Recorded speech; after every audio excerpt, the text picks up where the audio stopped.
Hey everyone, thanks for your patience there and allowing time for people to join. So welcome to our session, Mastering SharePoint, which is number 3 in the Unleashing the Power of Microsoft 365 series.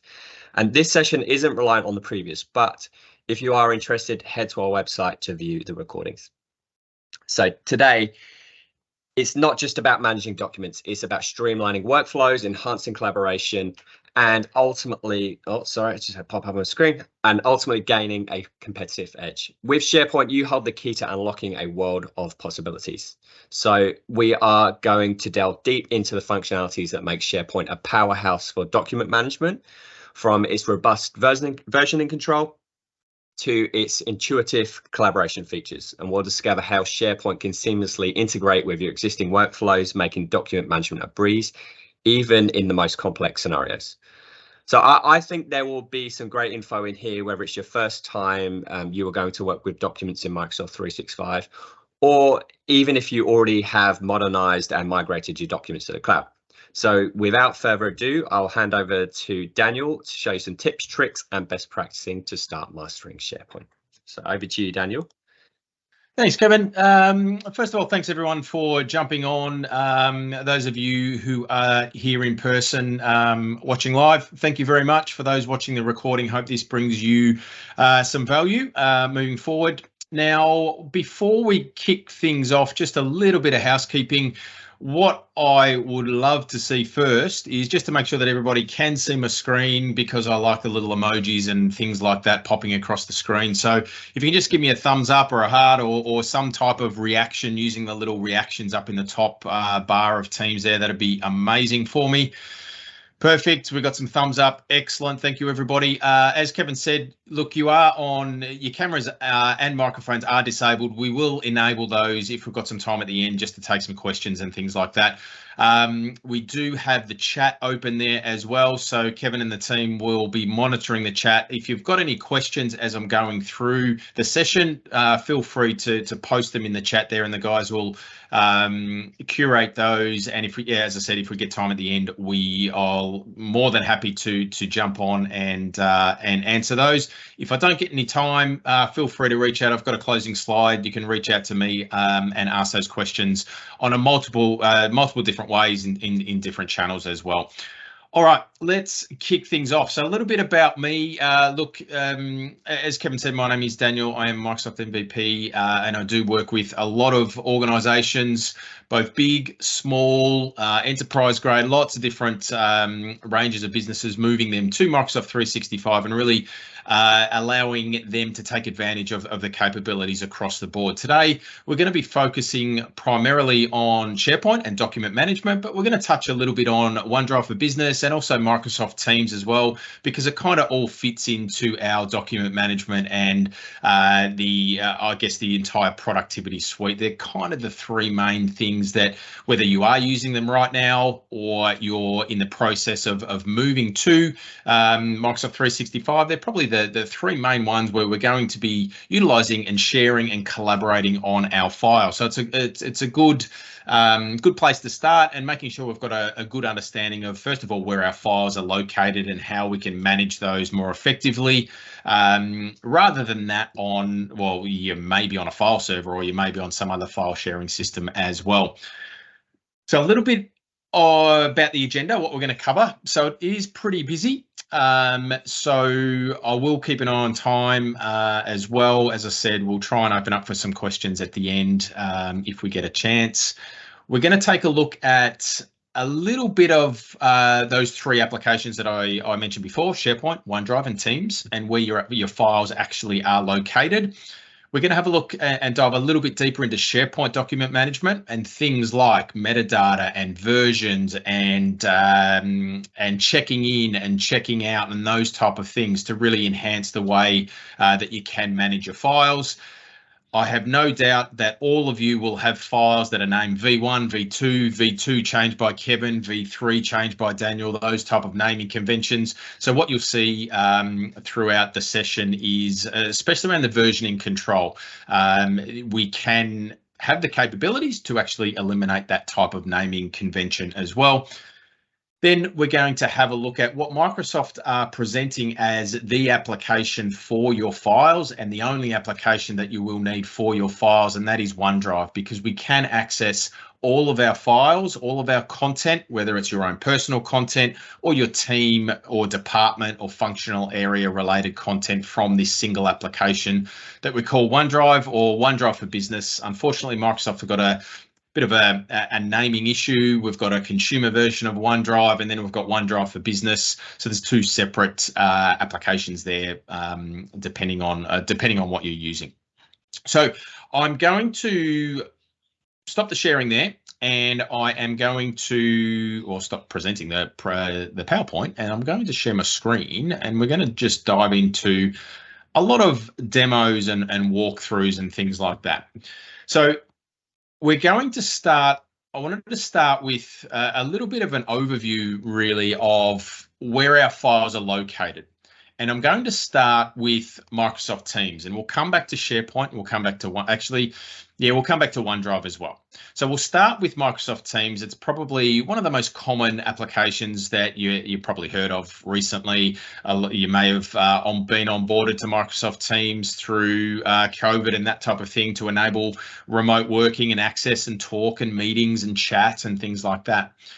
So we've got this concept of a team and a group of people are added to a team, and we've all got access to this particular team. All right, so I'm going to use our design team here as an example. So a little bit of the UI here. On the left-hand side, we've got our teams list, and inside of our team, we've got what we call channels. All right, so these things here, this list here are what we call channels. We've got a design team with a general channel, American Design Awards, P&W Coffee social campaign channel as well.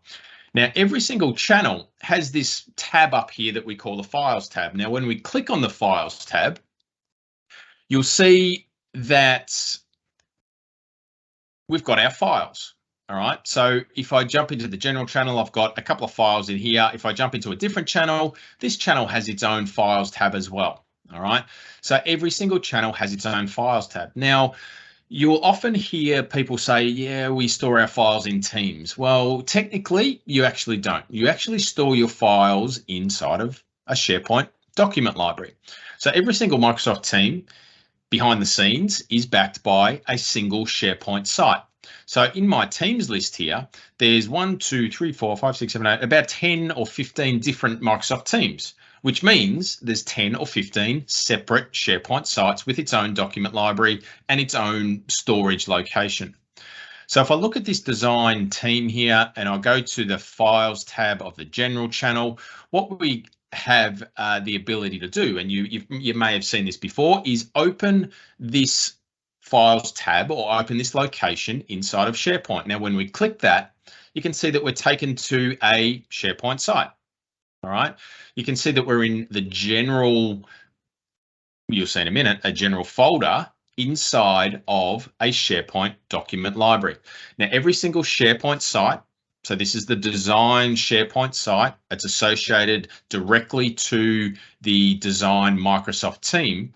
Every single SharePoint site starts with a single document library that we see on the left-hand side here called Documents. All right. Now, you'll also notice, which is kind of familiar here, is we've got General, we've got American Design Awards, and we've got P&W Coffee social campaign. So that directly relates to these three channels that we've got in our team. Because what happens when we create a channel inside of a team is that it actually creates a folder inside of that default document library called Documents. So if I jump in here and I go add a channel, and I might call this go to market. So I'll call this channel go to market. That's adding the channel. So it's going to add that to the list here. You can see there it is there. It's got its own Files tab. But if I jump back into the SharePoint site for this design team, I'll just refresh this page here. What we're going to see is a brand new folder that's been created called Go to Market. All right.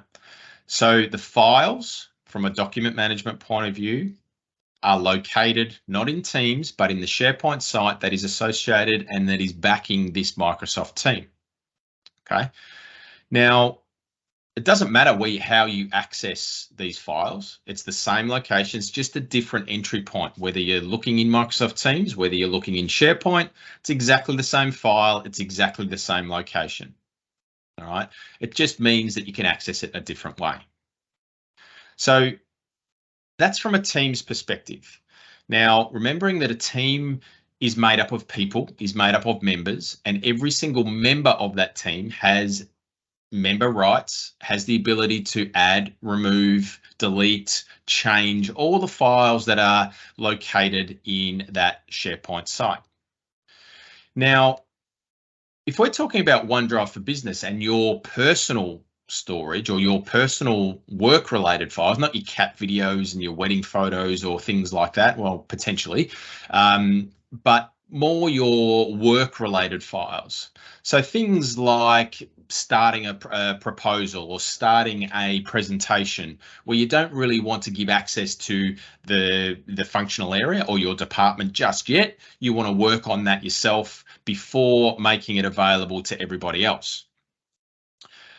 That's where OneDrive for Business comes into play. It's yours. It's your personal storage location. Nobody else can access these documents unless you share it with somebody else. So we've got this capability of being able to share our documents. Traditionally, what you may have done, and you may still do this, you're not on your own here, is that we fire up Outlook, we start a new email, and then we attach a document to an email. But what we can do when we move our files into Microsoft 365 is take advantage of some more advanced features and functionality that allow us to share our content. So the documents stay where they are, they stay in the single location, and we just share those documents and share that content to the people that we need to. All right, really good for document management. It means that we don't have versions or copies of our documents flying around. So if you take an example of if you have 10 people on an email, you attach a document, you send 10 separate copies of that document out to those 10 different people. You want them to make changes, so they make their changes and they email them back to you. You've got 10 different documents then that you need to collate and merge all these changes together, rather than just sending a pointer or a link to that single document, having all those people make their changes in the actual document, and then you don't have to do anything. You don't have to collate anything. Massive time saver for you. So OneDrive for Business here is your own personal storage location. So we've got our team related stuff, our functional area, our department, where a group of people can have access to the content that we need to work on. And then you've got your own personal storage location in the cloud called OneDrive for Business. We'll come back to OneDrive for Business a little bit later because we can actually combine the two and access our files and our content directly from OneDrive for Business. I'm going to move across now into another and a different SharePoint site. So we can see here I'm on what's called a SharePoint team site. And this isn't related to a Microsoft team that we saw before. So you can see this design team. This is a Microsoft team. It's got its own SharePoint site. This site here called Collaboration in the Cloud isn't related to a Microsoft team at all. So we're accessing this through the browser, through SharePoint. But again, what we can see is we've got our SharePoint document library. Now, by default, from the outset, a SharePoint document library is just a place to store your files, right? So we've got, this is the user interface that you might be familiar with. We've got the ribbon across the top here, or the command bar across the top here, and we've got our library down the bottom. Now you can see these columns here. We've got name, we've got modified by, and we've got the ability to add columns to this library, which we'll come back to in a sec. You'll also see that we've got this new button here. Now, when we click new, you can see that we can create different types of documents or blank documents. So I can click new Word document, and that's going to fire up Microsoft Word in the browser. You can see that the document, by default, the document name is document, but I can change that, right? So every single new document that you start like this, it gets the name document. we can click the little drop down up the top here and go and rename our document. And we're good to go. It saves it back into that same location, into that document library, and you'll notice there's no save button. So we can make our edits, we can edit our document, and it's automatically saving, and it's automatically saving back to that location. So if I click this little drop down here and I go back to shared documents, we can see that that document has been added to this document library. Now it's in our central location and we can access that, and everybody that's a member of this site or has access to this site can now see this document. Okay. Now we also do have the ability to create our folders. All right. So a new feature in SharePoint is that we've got the ability now to color code our folders as well. So you can see a little color palette down here. So we can, rather than just that yellow folder, we can create our own colored folders. So we might have a red folder for expired. We might actually have a new folder. Let's call it green for new, and let's create one more folder, and we'll keep this one a little bit of a neutral color, and we'll call this submitted, if I can spell correctly. So now we can create our folders. All right. So same as you normally would on a file, on your PC or on a file server, on a shared folder, we can create our folders inside of our SharePoint document libraries, and now we've got the capabilities to be able to color code these as well. We can nest our folders, so we can keep going down and down and down and down, but we don't want to go too far down that tree, obviously, because we do have a folder length, or a URL length is what it's called up the top here, where if we continue to nest our folders, then we could get ourselves into a little bit of strife in terms of the length of the URL. The other things that folders, or the downside, I guess, to using folders as well, is that a particular file could live in different locations inside of a single document library. So this all tasks testing, we could actually have a copy of this in multiple different folders. So depending on a particular user, they might think that this should live in the submitted folder. So you can see I've just dragged and dropped that. So a little feature here inside the browser is that we can drag and drop. Okay, so if I jump into submitted, I've got this document in here. I can select the document. Now what we might do is we might copy this. So I'm going to go copy to, and you can see that I've got the ability here, and I've got a little dialog box to allow me to copy this document. I might pop this document into the new folder. All right, so I'll jump back to documents, I'll go to new, and all of a sudden I've now got two documents with the same name living in two separate folders, and nobody would know which one am I working on, which is the most current, right? So we can start to see the issues with having folders and then also nesting folders inside of folders, inside of folders, inside of folders.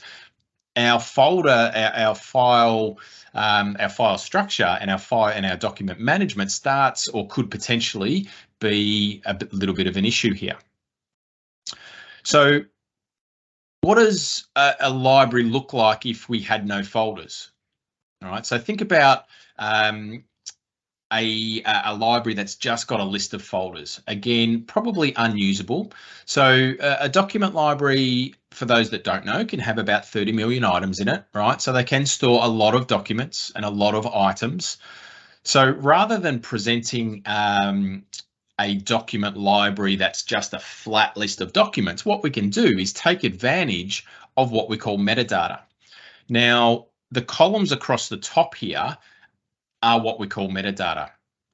When we start a new SharePoint document library, now this is just a default one.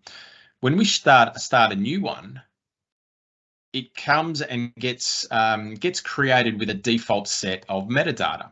So a SharePoint site can have multiple different document libraries. All right, so it always comes with a default shared document library called documents, but we can create new ones. Now, this is a brand new piece of functionality as well, where we can create document libraries based on templates. Now, there are 3 templates here that Microsoft make available at the moment. We can start from an existing library. So if you've got an existing library in your SharePoint site, we can actually build a new library from that existing library, or we can create a blank one. So I'll just create a blank one for now, and let's call this policies. I'll show it in the site navigation, and then we'll create that.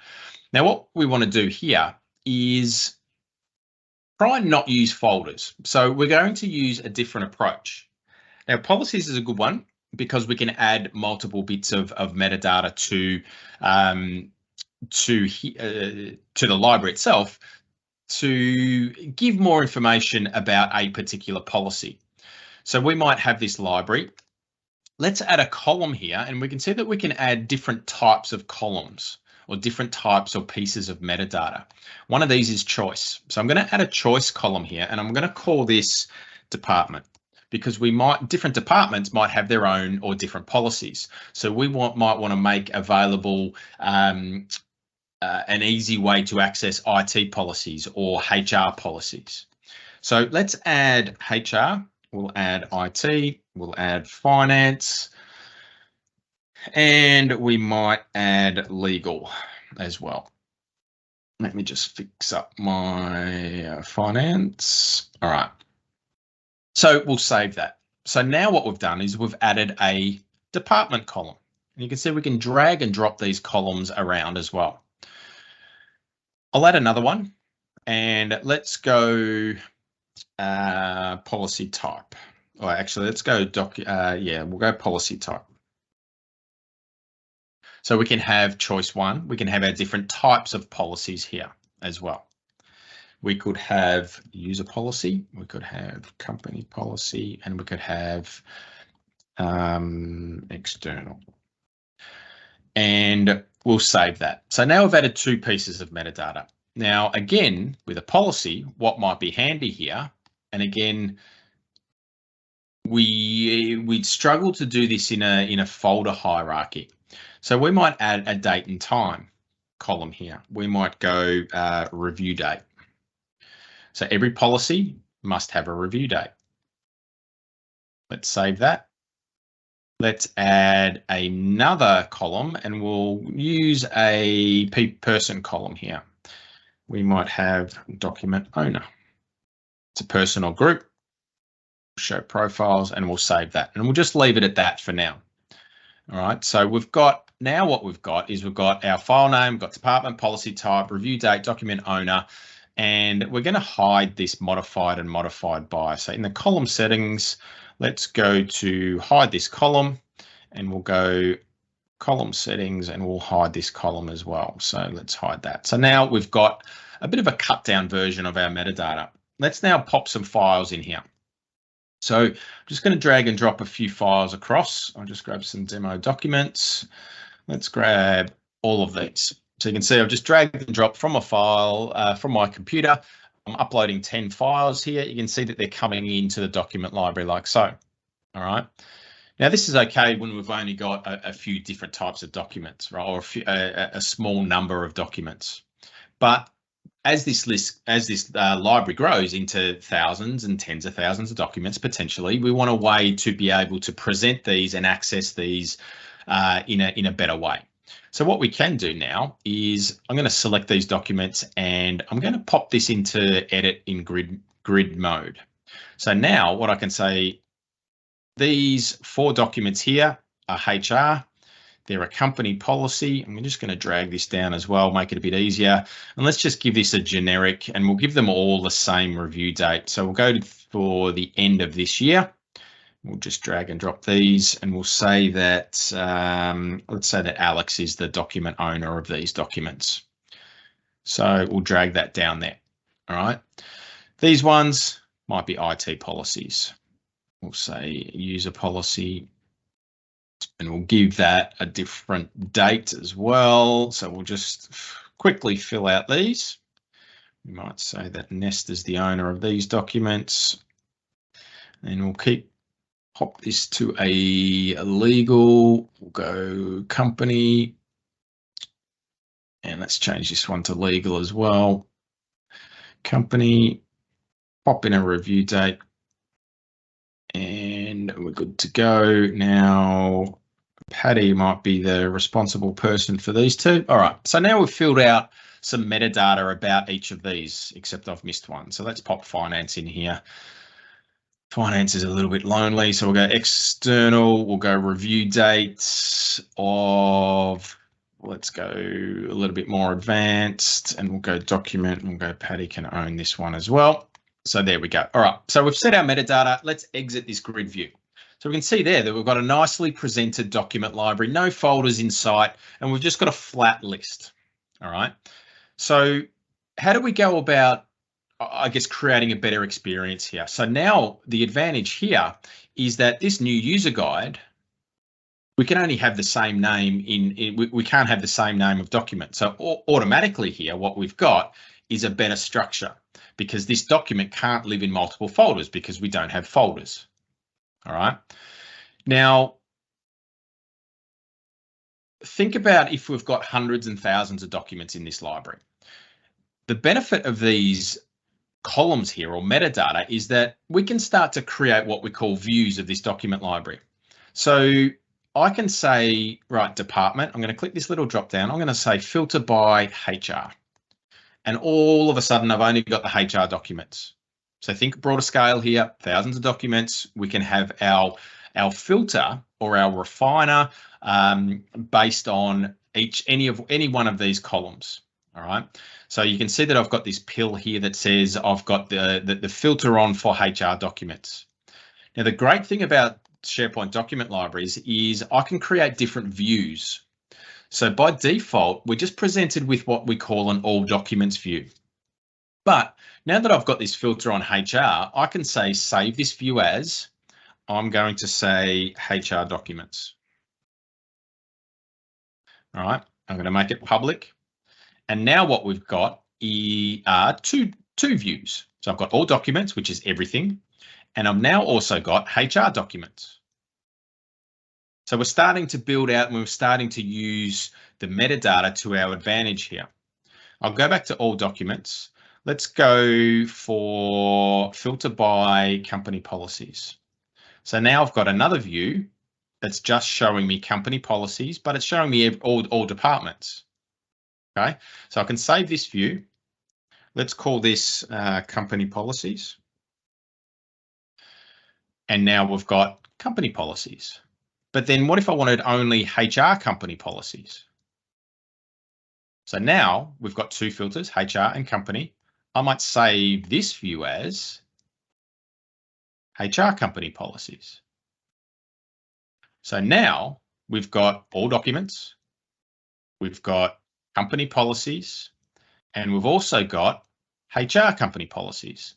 So we can start to create and craft out a really nice user experience here by providing different options, different views based on our metadata. Now, another great thing about views here in SharePoint document libraries is that each view has its own, what we call address or URL. So what I can do now with these HR policies is I can copy this view. I can copy this URL. Let me just jump back into all documents. I'll go back to HR company policies. I'll copy this view.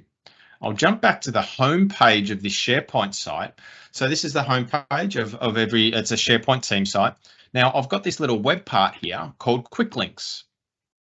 So what I'm going to do here, I want to give a one-click option for the users that are coming to this SharePoint site. I want them to be able to click on a button and just take them to the HR company policies.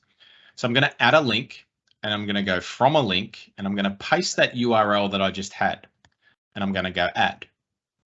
All right, so it's loading, and let's go for HR company policies as the name, as the title. Just going to give this a quick little icon, make it look a little bit nicer than the default. So let's change this icon and we'll go, let's go documents. We'll find an icon that looks like, let's go this, and we'll go select. All right. So now I'll republish this page now that I've got an updated quick link here, and I'll click on this, and now what we're presented, and we're taken to that document library for that specific filter that was, or that view that we've just created. So think about the different views and the different ways you want to slice and dice your document library, and then you can create more of a dashboard style experience for people that are coming to your site to allow them to be able to navigate directly to the documents that you want to present to them. All right, so the views and the metadata have a really big impact on being able to structure your data and also give the users a better user experience to access that data as well. Not to mention the fact that a document can't live in multiple places because we don't have folders, so that we've now got just technically a flat list of documents. All right, so let's just clear these filters out. Now, again, we've got the chat open, so if you've got any questions or want to find out any more or anything like that as we're going along, just pop your questions in there, and the guys will curate those. Again, if we don't have time at the end, I'll jump on them and we can answer those after the fact as well. So, metadata instead of folders. Lots of different advantages here, okay? Another advantage here, now I'm going to focus on this review date. Now, with SharePoint, what we can do is also have a look and think about some different automation and some notifications and things like that, all right? So now that, because we've got this review date here, what we can look at here in the SharePoint document library, and again, for document management purposes and business process type of activities, we might want to be notified, let's say a week before or 2 weeks before any one of these documents is due for review. So I can jump up to the automate, I can go set reminder, and I'll go, I want to set a reminder on the review date column, okay? And again, we can't do this with folders, right? So we're not going to have this type of functionality with, if we're just structuring. So if you think of a typical folder structure, we might, with this metadata in play, we might have a structure of the department name as a top level folder, policy type as a second level folder, and then potentially review dates or review months as another folder, and documents living inside there. So what we're going to do here, just going to set up a few little connectors. It's the first time this has been run.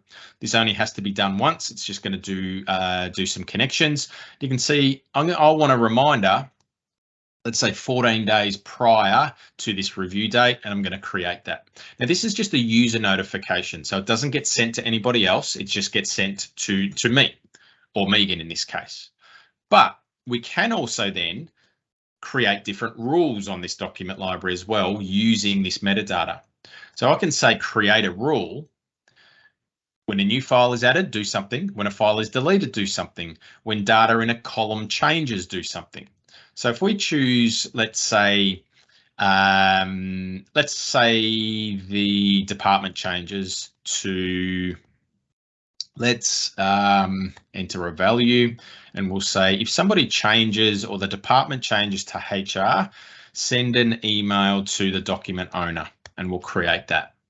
Okay, so now what happens here, because this rule has been enabled and it's on, if I change any one of these, or change this document to HR, Patty is going to get a notification because that's been changed.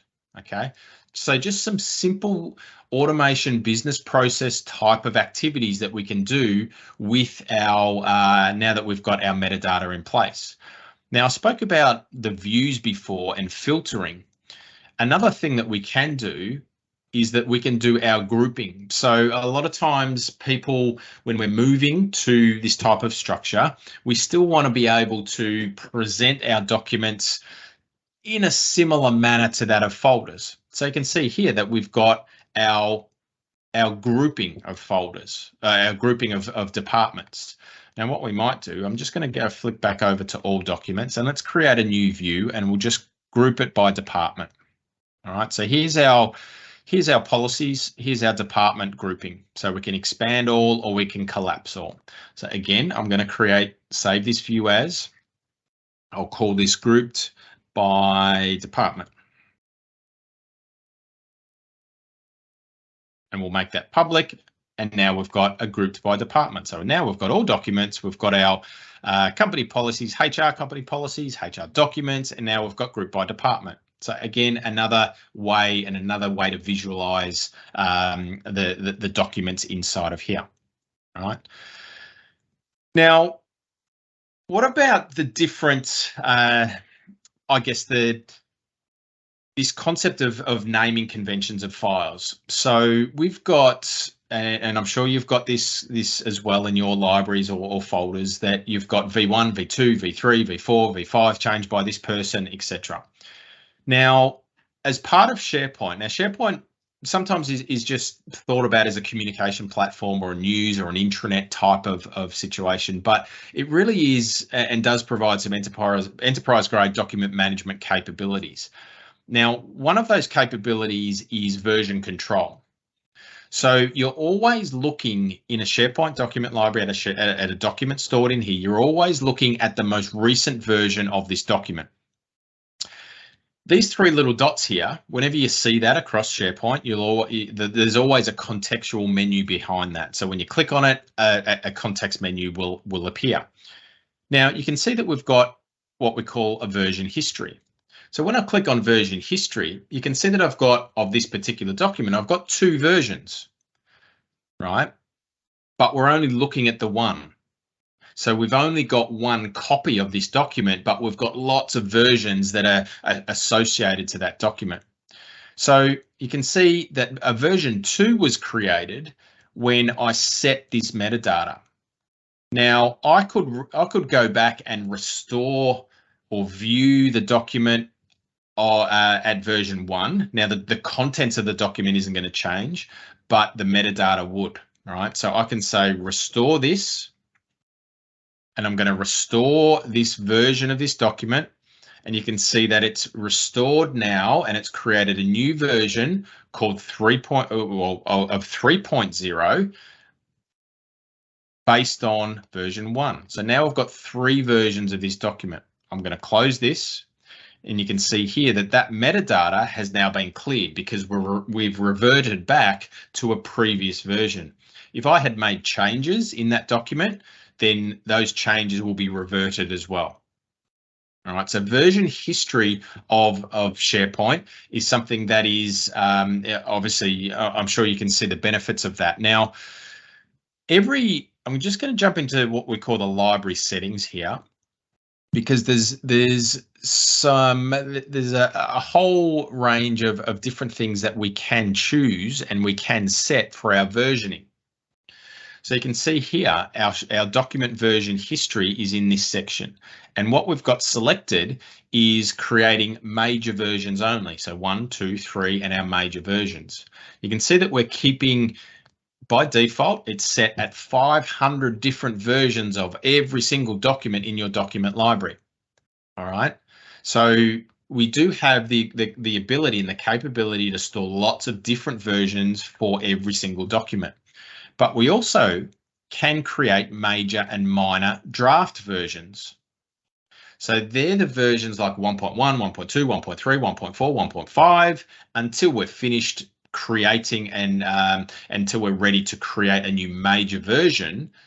Then we can incrementally create our minor versions. Now you can see that these minor versions are what we call draft items. Now, depending on the permissions of the document library, you can set who can see those draft items. So if I'm working as part of a finance team or department, this is my site, I might only want the people who can edit the items to see those minor versions of our document until it's ready to become a major version, and then we publish it as a major version, and then everybody else that's accessing the site can see only the major version. So I'm going to turn that on. And let's have a look at what that experience is like. So we'll go to policies. Now, the other thing here is maybe we want to see the version number. So I want to edit this view. I'm going to edit current view, and there's a column down here that we can add that's called version. And I'm going to OK that. So you can see here that I can now see the version of each document. All right. So what I'm going to do here with this one, I'm just going to hit the information button on the top right-hand corner. Let's set a few bits of metadata. Okay. So we'll go, and you can see if you're watching the version column here, you can see that it's changing the version.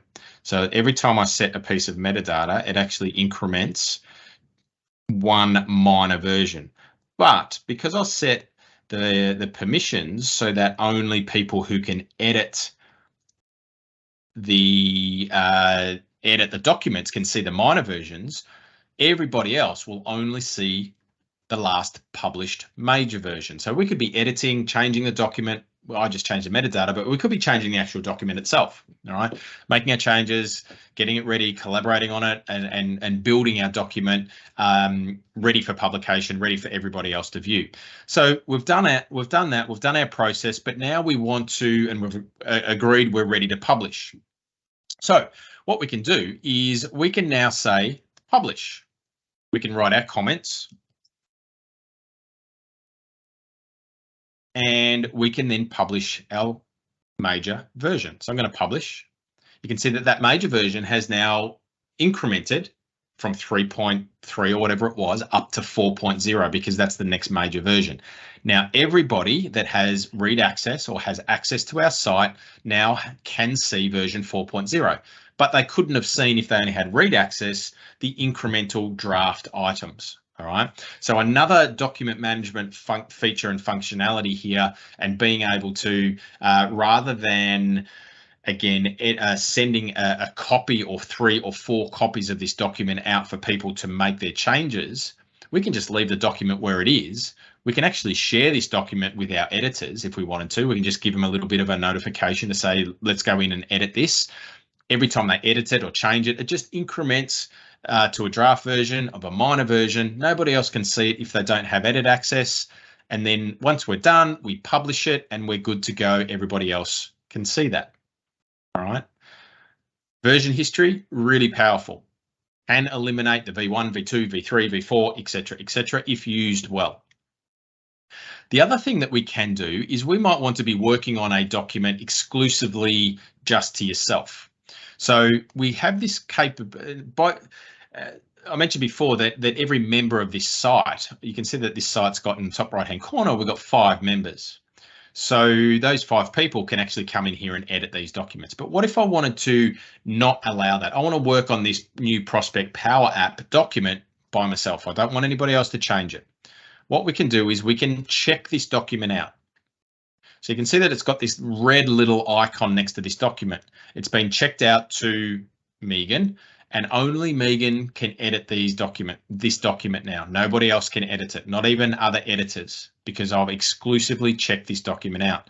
The version's gone up to 1.0, to 4.1. Once Megan has done her changes and edits, what she would need to do is check this document back in. We can check this document back in as a minor version. So if it's a minor draft version, remembering we've set it so that all editors can see minor versions, but not while they're checked out. So I'm going to publish this though as a major version 5.0. I'll just write a comment, changed paragraph 6, and we'll check that document back in. All right.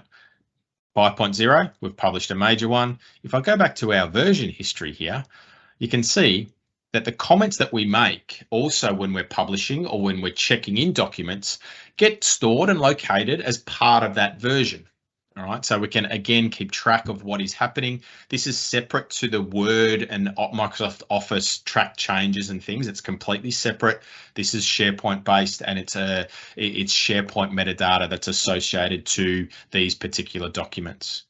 All right, so checking in and checking out, we also have that capability to be able to manage the access around our files. Okay. All right. Moving on now to, let's take a little bit of a step back. We had a look at OneDrive for Business earlier on, and we spoke about OneDrive in the context of your own personal files. So here we're in a SharePoint site, and it's accessible by these 5 members. We all collaborate in this team or this group, this department. So we've all got access to that. Whereas OneDrive for Business, I'll flick over there, is by default private and to you. But what you can see on the left-hand side here is that we actually do have access to our team sites, so to our SharePoint sites as well. So you can access your OneDrive from the browser, from your mobile device, from anywhere. You access OneDrive for Business. You can actually now go to Collaboration in the Cloud. That's our SharePoint site. Remember, here we've got Documents and we've got our, I'll jump over to this tab. We've got Documents and we've got our Policies library. So we've got 2 document libraries here. If I jump back over to OneDrive, you can see that I can actually access all of our documents and our libraries. You can see that I've got access to documents and policies. So I can jump into the policies library and there are exactly the same documents, but I'm in OneDrive. So staying in, as Microsoft term it, staying in the flow of work. I'm just in OneDrive. I don't have to switch context out to SharePoint. If I'm specifically after files, then I can use OneDrive as the Files app and I can access everything that I need to. I can even interact with this. So you can see here, I can select it, I can share it. I can even then go directly to that site itself. All right. The other thing that we can do is we can, from a document management side and a document access side, we do have this option here to add our shortcut to OneDrive for Business. So again, thinking of OneDrive as your Files app, we might want to add, access our policies or have the ability to access our policies from our OneDrive. Now, we saw before that we can browse our SharePoint site. So here's our Collaboration and Cloud SharePoint site, and I can browse through my document library. But what we can do is we can use this add shortcut to OneDrive, and I'll click that. You can see right-hand side, it's adding this policies library to my files in OneDrive. So I'll jump back over to OneDrive. Now I'm not in the quick access here. I'm going to jump back into my files. Let me just refresh this screen. You can see now that I've got this little new icon and a library name or a folder name, and it's a shortcut to policies. So if I've got my OneDrive for Business synced to my computer, or I open it up on my mobile phone, I will see this. I will see all of my files, and I'll also see and get access to that shared library called Policies that is actually living and residing in that Collaboration in the Cloud SharePoint site. So all of a sudden, we can bring all of our files, all of our content into a single location that is OneDrive for Business. It's the same files. It's not a different copy. It's just a different way of accessing those files. They still all live in this document library. We just now have the option and the capability and the ability to access these files from a single source, especially if you're syncing your OneDrive to your PC or your Mac. Then you'll have access just from a files perspective to this library and this content. Now, remembering when we're syncing though, we don't get the features of the metadata and the columns and things like that we do, the rich experience that we get in the browser. We just get access to the files. All right, so there are advantages of using the browser inside of SharePoint as well. But if you are just focusing on files, then we can add it to OneDrive and we're good to go. All right. One more piece before I'm just conscious of time. One more piece here before I open up to questions is it's more around a business, business process side of things as well. So think about document approvals. All right. So maybe we've made our changes to this new user guide. We want to send it and just get somebody to review it and approve it. So out of the box, SharePoint offers what we call request sign-off. So we can select the document, we can select our three little dots, we can go to automate, and we can go request sign-off. All right, so before, this could be good if you think about our draft versions, we could be at a minor version, and before we go ahead and publish our major version, we might just want to seek approval from somebody first. So this is a really simple option. It can be extended through what we call Power Automate, but this is just an out-of-the-box, quick, easy way for you to be able to request sign-off. So I can say, I want Alex to review this. All right, so new review. What's going to happen now is Alex is going to get a little approval process. And let me just see if I've got the nature of live demos. Let me just see if I can open up his email very, very quickly, and we'll see what that looks like. So it's just opening up on a different screen. So bear with me just for a second. We'll jump into Outlook. And you'll also see, now that we've done that, you'll also see that a new column has been added to this library here, and it's called sign-off status. All right, so I'm just going to refresh that screen. While I open it up, you can see that the status now has been set to pending. All right, so Alex is waiting for, he still hasn't got his approval coming in yet. So let me just wait for that. And we'll jump over to this one here. It's not going to come in. But anyway, so when that approval notification comes through to Alex, what he will have the ability to do is, let me just refresh a couple of times. Let's see if I can get this to come through. It's not coming through yet. But when he approves that, what will happen? There it is, just popped in. So please approve the new user guide. So here's the approval inside of Outlook. He will also get a notification inside of Teams as well. So we'll get an approval notification through there. Now, Alex can approve that. So I've just clicked the approve button. It's going to open up what we call Power Automate, and it's going to do a quick approval.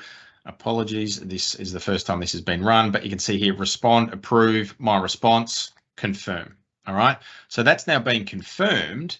What this will do is change that sign-off status to now approved. All right, so quick, there's nothing more than that. That's just a quick, easy way. This could be at 5.1, 5.2. Alex has approved it. Then we go ahead and publish it as 6.0. All right, so lots of different advantages and things that we can take advantage of when we're using metadata. We've gone through all of our versioning controls as well, checking in and checking out where our files are residing. So I'm going to